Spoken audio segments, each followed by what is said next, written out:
नमो शेतकरी महासन्मान निधी योजनेच्या पुढील हप्त्याची वाट पाहणाऱ्या शेतकऱ्यांसाठी सध्या सोशल मीडियावर अनेक बातम्या वेगाने पसरत आहेत. 9वा व 10वा हप्ता एकत्र मिळून थेट शेतकऱ्यांच्या बँक खात्यावरती 4,000 रुपये जमा होणार अशा दाव्यांमुळे शेतकऱ्यांमध्ये मोठ्या प्रमाणावर उत्सुकता आणि संभ्रम निर्माण झालेला आहे. पण या दाव्यामागे नक्की सत्य काय आहे, सरकारचा अधिकृत निर्णय काय सांगतो, पाहूयात आजच्या या व्हिडिओमध्ये. त्यामुळे व्हिडिओला कुठेही स्किप न करता शेवटपर्यंत बघत चला. आता शेतकरी मित्रांनो, केंद्र सरकारच्या PM किसान सन्मान निधी योजनेच्या धर्तीवर महाराष्ट्र शासनाने नमो शेतकरी महासन्मान निधी योजना सुरू केलेली आहे.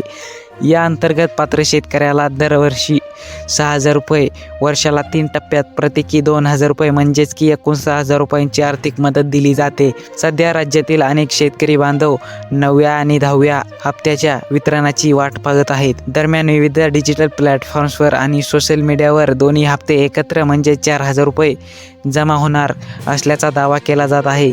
हा दावा नक्की खरा की खोटा याचा सविस्तर आढावा आपण या अधिकृत तथ्यांच्या आधारे घेणार आहोत. आता 9वा हप्ता अपडेट. आधी बोलूयात 9व्या हप्त्याबद्दल. नमो शेतकरी योजनेच्या नियमानुसार PM किसान योजनेचा हप्ता जाहीर झाल्यानंतर शासनाकडून नमो शेतकरी योजनेचा निधी वर्ग केला जातो. हप्त्याची सध्याची स्थिती काय आहे? 9व्या हप्त्याचे वितरण तांत्रिक प्रक्रिया आणि निधी मंजुरीच्या टप्प्यात आहे. अधिकृत संदर्भ. कृषी विभाग आणि वित्त विभागाच्या नियमानुसार प्रशासकीय प्रक्रिया पूर्ण झाल्यानंतरच निधी थेट DBTद्वारे शेतकऱ्यांच्या बँक खात्यात हस्तांतरित केला जातो. आता 10व्या हप्त्याचे काय अपडेट आहे? आता 10व्या हप्त्याचा विचार केला तर हा हप्ता योजनेच्या पुढील निश्चित कालावधीत देय असतो. कालावधीचा नियम. आता नमो शेतकरी योजनेचे हप्ते दर 4 महिन्यांच्या अंतराने देण्याची तरतूद आहे. 9वा हप्ता अद्याप वितरित झालेला नसताना 10वा हप्त्याची तारीख किंवा निधी वितरणाची प्रक्रिया सुरू झालेली नाही आहे.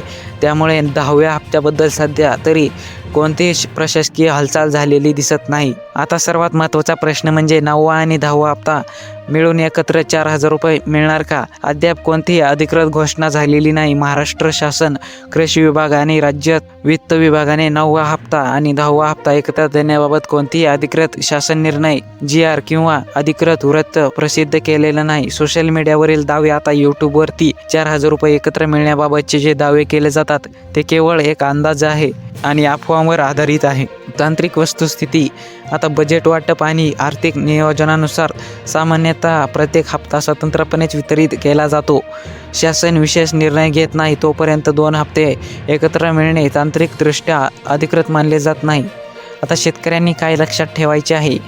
या काळात शेतकरी बांधवांनी काही महत्त्वाच्या गोष्टींकडे लक्ष देणे आवश्यक आहे. KYC प्रक्रिया ही पूर्ण झालेली असावी. आधार लिंकिंग आणि बँक खात्याशी आधार कार्ड लिंक असणे आणि DBT पर्याय सक्रिय असणे अनिवार्य आहे. भूमी अभिलेखन म्हणजेच की लँड सीडिंग, तुमच्या शेतजमिनीची नोंद पोर्टलवर अपडेट असणे अत्यंत आवश्यक आहे. आता अंतिम निष्कर्ष काय आहे ते बघूयात. आजच्या या विश्लेषणाचा अंतिम निष्कर्ष असा आहे की 9वा आणि 10वा हप्ता एकत्र मिळून 4,000 रुपये मिळणार असल्याची कोणतीही अधिकृत घोषणा किंवा पुरावा, शासन निर्णय, GR सध्या उपलब्ध नाही आहे. शासनाकडून 9व्या हप्त्याची अधिकृत तारीख आणि वितरणाची माहिती जाहीर होताच ती सर्वात आधी तुम्हाला या चॅनलवर दिली जाईल. शेतकरी मित्रांनो, अशाच अचूक, खरी आणि अधिकृत माहितीसाठी SG News 5.0ला सबस्क्राईब करा आणि हा व्हिडिओ इतर शेतकरी बांधवांसोबत नक्की शेअर करा. धन्यवाद. जय जवान, जय किसान.